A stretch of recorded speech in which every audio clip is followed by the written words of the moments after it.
നാഗസന്യാസിമാരൊക്കെ ഒരേ സമയത്ത് വലിയ ജ്ഞാനികളുമാണ്, അതേ സമയത്ത് ആയോധനത്തിൽ വളരെ എപ്പോഴും ശൂലവും ഒക്കെ ഉള്ളത്. കാരണം ഭാരതത്തിൽ എപ്പോഴൊക്കെ അധർമ്മം ഉണ്ടായിട്ടുണ്ടോ, അക്രമകാരികൾ ഉണ്ടായിട്ടുണ്ടോ, അവരൊക്കെ തോൽപ്പിച്ചതും നമ്മളെ രക്ഷിച്ചതും നാഗസന്യാസൻ ഉണ്ടായത് തന്നെ ഭാരതത്തെ ഇത്തരം അക്രമങ്ങളിൽ നിന്ന് രക്ഷിക്കാൻ വേണ്ടിയിട്ടാണ്.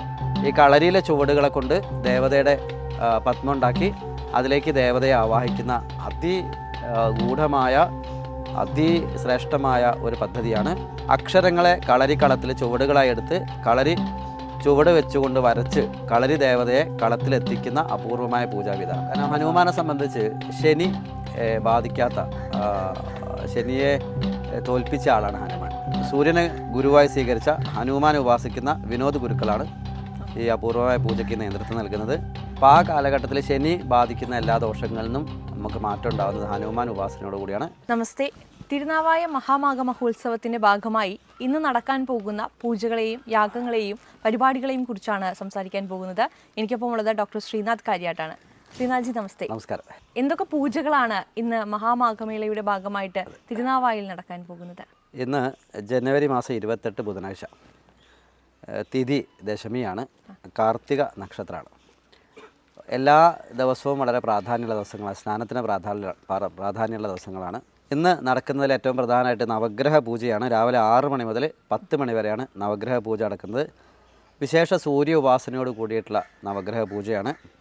സൂര്യനെ ഗുരുവായി സ്വീകരിച്ച ഹനുമാനെ ഉപാസിക്കുന്ന വിനോദ് ഗുരുക്കളാണ് ഈ അപൂർവമായ പൂജയ്ക്ക് നേതൃത്വം നൽകുന്നത്.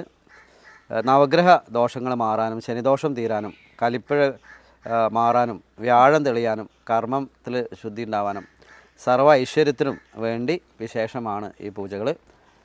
വെബ്സൈറ്റിൽ നമുക്കത് ബുക്ക് ചെയ്യാം. എല്ലാ പൂജകളും തലേ ദിവസം ബുക്കിംഗ് അവസാനിക്കും. അപ്പോൾ 28-ാം തീയതി പരിപാടിയാണെങ്കിൽ 27-ാം തീയതി വൈകുന്നേരം തന്നെ നമുക്ക് ഓൺലൈൻ ബുക്ക് ചെയ്യാൻ പറ്റും. ശേഷം അവിടെ വന്നാൽ നമുക്കത് ബുക്ക് ചെയ്യാവുന്നതാണ്. അതിനുശേഷം അവിടെ വരുന്നത് ഹനുമാൻ പൂജയാണ്. ഹനുമാൻ പൂജ പറഞ്ഞാൽ ഹനുമാൻ വളരെ വിശേഷമായ പൂജ ആണ്. കാരണം വിനോദ് ഗുരുക്കളാണ് അത് ചെയ്യുന്നത്. അത് വൈകിട്ടാണ് അല്ല, അത് സമയം ഇതിനെ തുടർന്ന് നടക്കുന്ന പൂജയാണ്. ഏതാണ്ട് ഇതൊരു രാവിലെ ഒരു 10 മണിക്ക് കഴിഞ്ഞാൽ 10 മണിക്ക് ശേഷം ഹനുമാൻ പൂജ നടക്കും. കാരണം ഹനുമാനെ സംബന്ധിച്ച് ശനി ബാധിക്കാത്ത, ശനിയെ തോൽപ്പിച്ച ആളാണ് ഹനുമാൻ. അപ്പോൾ ഹനുമാൻ ഒരു അനുഗ്രഹം വാങ്ങിയിട്ട് ഹനുമാനെ ഉപാസിക്കുന്ന ആൾക്കാരെ ശനി ബാധിക്കില്ല എന്നുള്ളൊരു ഏതാണ്ട് 19 വർഷം ശനിയുടെ കാലം ആണ്, ശനിദശേൻ്റെ കാലമാണ്. അപ്പോൾ ആ കാലഘട്ടത്തിൽ ശനി ബാധിക്കുന്ന എല്ലാ ദോഷങ്ങളിൽ നിന്നും നമുക്ക് മാറ്റം ഉണ്ടാകുന്നത് ഹനുമാൻ ഉപാസനയോട് കൂടിയാണ്. ഹനുമാൻ്റെ പ്രസൻസ് ഉണ്ടാകുന്ന സമയമാണ്. അപ്പോൾ ആ പരിപാടിയിൽ വളരെ അപൂർവമായി നടക്കുന്നൊരു പൂജയാണ്. അതിലെല്ലാവരും പങ്കെടുക്കുക. നേരിട്ട് എത്തിപ്പെടാൻ പറ്റാത്തവർക്ക് വെബ്സൈറ്റിൽ നമുക്ക് ബുക്ക് ചെയ്യാനുള്ള അവസരമുണ്ട്. അപ്പോൾ അത് ബുക്ക് ചെയ്യാവുന്നതാണ്. നേരിട്ട് വരുന്നവർക്ക് നേരിട്ട് പങ്കെടുക്കാം. അതിനുശേഷം അവിടെ 11 മണി മുതൽ അക്ഷരക്കാൽ, വിനോദ് വൈദ്യൻ നടത്തുന്ന അക്ഷരക്കാൽ എന്ന് പറയുന്ന അതിമനോഹരമായ, വളരെ വിരളമായി മാത്രം കാണുന്ന ഒരു പദ്ധതിയാണ്. എന്താണ് ഈ അക്ഷരക്കാൽ? അക്ഷരക്കാൽ എന്ന് പറഞ്ഞാൽ കളരിയിലെ വളരെ വിശേഷമായ ഒരു പദ്ധതിയാണ്. അക്ഷരങ്ങളെ കളരിക്കളത്തിൽ ചുവടുകളായി എടുത്ത് കളരി ചുവട് വെച്ചുകൊണ്ട് വരച്ച് കളരി ദേവതയെ കളത്തിലെത്തിക്കുന്ന അപൂർവമായ പൂജാവിധാനം. നമ്മൾ സാധാരണ പത്മൊക്കെ ഇട്ടിട്ടല്ലേ ദേവതനെ ആവയ്ക്കാം. ഇതുപോലെ നൃത്തം ചെയ്ത് ശ്രീചക്രം വരയ്ക്കുന്ന ഒരു വിധാനമുണ്ട്. ഈ നൃത്തം കഴിയുമ്പോഴേക്ക് ഈ ശ്രീചക്രം ആയിട്ടുണ്ടാവും.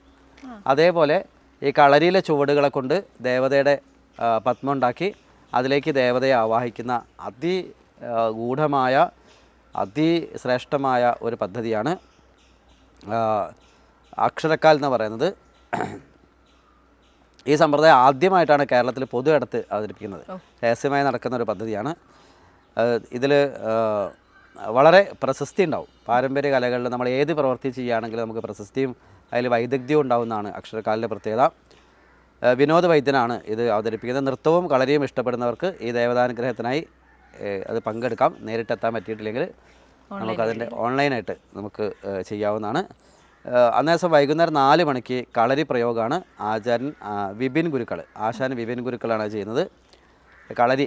കാരണം കുംഭമേളയിലൊക്കെ പല അഖാഡകളിൽ നിന്ന് സന്യാസിമാർ വന്ന്, ഇപ്പോൾ നമുക്ക് കുംഭമേള സമയത്തൊക്കെ കാണാം, ഓരോ അഖാഡകളും വന്ന് അവരത്രയും കാലം കൊണ്ട് പരിശീലിച്ച പദ്ധതികൾ പ്രാക്ടീസ് ചെയ്യും. അതിലേറ്റവും ഉള്ളത് ആയോധനമാണ്. കാരണം നാഗസന്യാസിമാരൊക്കെ ഒരേ സമയത്ത് വലിയ ജ്ഞാനികളുമാണ്, അതേ സമയത്ത് ആയോധനത്തിൽ വളരെ, കാരണം എപ്പോഴും ശൂലവും ഒക്കെ ഉള്ളത്. കാരണം ഭാരതത്തിൽ എപ്പോഴൊക്കെ അധർമ്മം ഉണ്ടായിട്ടുണ്ടോ, അക്രമകാരികൾ ഉണ്ടായിട്ടുണ്ടോ, അവരൊക്കെ തോൽപ്പിച്ചതും നമ്മളെ രക്ഷിച്ചതും സന്യാസിമാർ, നാഗസന്യാസിമാർ. നാഗസന്യാസിന് ഉണ്ടായത് തന്നെ ഭാരതത്തെ ഇത്തരം ആക്രമണങ്ങളിൽ നിന്ന് രക്ഷിക്കാൻ വേണ്ടിയിട്ടാണ്. അപ്പോൾ അതേപോലെ അതിന് സമാനമായി ഇവിടെ നമുക്ക് കാണാൻ പറ്റുന്നതാണ് കളരി. കാരണം അഖാഡ എന്നുള്ള വാക്കിൻ്റെ മലയാളം കളരി എന്നാണ്. നമ്മുടെ നാട്ടിലെ കളരി എന്ന് പറയുന്നത് പോലെയാണ് അവിടെ അഖാഡ അല്ലെങ്കിൽ അഖാര എന്ന് പറയുന്നത്. അത് കളരി പ്രാക്ടീസ് ചെയ്യുന്നതാണ്. അപ്പോൾ അതിന് സമാനമായി നമ്മൾ കേരളത്തിൽ ഒരു കുംഭമേള നടക്കുമ്പം കേരളത്തിൻ്റെ തനത് പദ്ധതിയായിട്ടുള്ള കളരി അവതരിപ്പിക്കുക എന്നുള്ളതാണ്. അത് മനോഹരമായ ഒരു കാഴ്ചയായിരിക്കും എല്ലാവർക്കും. അതൊക്കെയാണ് 28-ാം തീയതി യാഗശാലയിൽ നടക്കുന്നത്. സ്നാനം രാവിലെ സന്യാസിമാരുടെ സ്നാനം ഉണ്ടാവും. അതിനുശേഷം സ്റ്റേജിൽ പരിപാടികളുണ്ടാവും. രാത്രി അവിടെ തന്നെ നമുക്ക് ആരതി ഉണ്ടാവും. അപ്പം അതിനുശേഷം അവിടെ പൂജകളുണ്ടാവും. ഇത്രയാണ് യാഗശാലയിൽ നടക്കുന്ന പരിപാടികൾ. ഇനി പ്രധാന വേദിയിൽ, ക്ഷേത്രത്തോട് തൊട്ടിരിക്കുന്ന വേദിയിൽ എന്തൊക്കെ പരിപാടികളാണ് നടക്കുന്നത്? രണ്ടും പ്രധാന വേദികളാണ്. എന്നാലും സ്റ്റേജ് പരിപാടികൾ ക്ഷേത്രത്തോട് ചേർന്ന് നടക്കുന്നത്. രാവിലെ സ്നാനം, അമൃത സ്നാനം കഴിഞ്ഞാൽ 7 മണി മുതൽ അവിടെ പ്രോഗ്രാമുകൾ നടക്കുന്നുണ്ട്. ഇപ്പോൾ 28-ാം തീയതി സോപാന സംഗീതം, അതുപോലെ ഭജൻസ്, വിവിധ സ്ഥലത്തു നിന്ന് വരുന്ന വിവിധ ഗ്രൂപ്പുകൾ, ഓട്ടംതുള്ളൽ, അതുപോലെ തന്നെ തിരുവാതിരയാണ് കൂടുതലുള്ളത്. തിരുവാതിര ഓട്ടംതുള്ളലാണ് കൂടുതലായിട്ട് അവിടെ നടക്കുന്നത്. മോഹിനിയാട്ടം നടക്കുന്നുണ്ട്. അതുപോലെ കൈകൊട്ടിക്കളി, ഭരതനാട്യം, ഇത്രയും കാര്യങ്ങളാണ് അവിടെ. കൃഷ്ണ കോലാട്ടം എന്ന് പറയുന്ന ഇത്രയും പരിപാടികളാണ്. വിവിധ സ്ഥലത്തുള്ള വിവിധ ആൾക്കാർ, വളരെ പ്രഗത്ഭരായ ആൾക്കാർ വന്ന് അവതരിപ്പിക്കുന്നതാണ്. കാരണം ധാരാളം ഗ്രൂപ്പുകൾ പല ഭാഗത്തു നിന്ന് വന്ന് പല പരിപാടികൾ ചെയ്യുന്നുണ്ട്. ഡീറ്റെയിൽസ് നമുക്ക് ഒന്നുകിൽ മഹാമാഗത്തിൻ്റെ വെബ്സൈറ്റ് കിട്ടും, അല്ലെങ്കിൽ നമുക്ക് കമൻറ്റിൽ കൊടുക്കാം. ഓക്കെ, നമസ്കാരം.